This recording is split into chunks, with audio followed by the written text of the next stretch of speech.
عمل مساعدة هنا. طبعا مساعدة. ايه. شيلوا انت بقى شيلوا كده.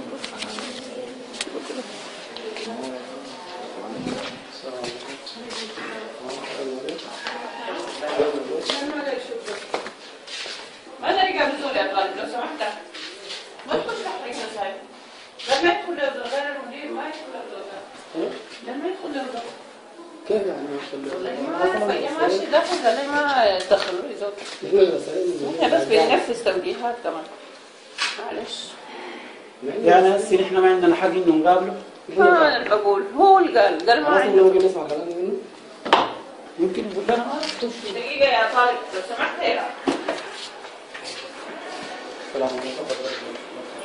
تفضل برا اطلع برا اطلع برا اجيب لك الشرطه اطلع برا يا استاذ ماذا اضرب هنا اطلع برا يلا يلا امشي من هنا يلا فوت يلا امشي يلا لسه الباب سهل كل شيء ايوه بتجيب ليش؟ انتم تقولوا لكم شيء يعني كل زول عنده طريقته وعنده صفات وعنده سكرتاري وعنده مكتب فاهمه الحته دي تطالب دخلونا في حرايق خلونا نفس الموبايل ذات وبعدين في قاعده 35 سنه فاذا اقصى ما شفنا ما تعرضنا له يا جماعه ما مخي طيب حاجه احنا سامعين احنا بنعرف الشغل يا اخي انا ما كلمتك مش ضربة؟ في حاجه اسمها ضربه يا اخي أصل ما طلع عليك مش عارفين ما طلع عليك ولا ما شايف؟ نعم يا دكتور طيب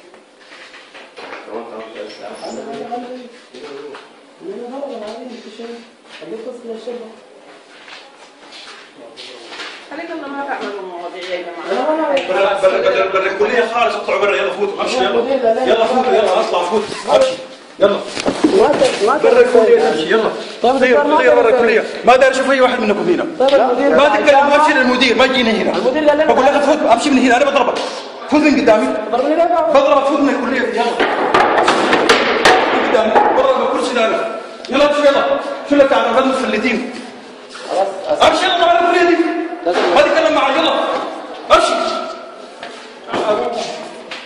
والله لازم تلقى ابوك سابق ما عندكم هذا كفايه من لكم 90,000 طالب الكليه ما بتسووا حاجه وانت بتسوي شنو؟ تعال تسوي شنو انت؟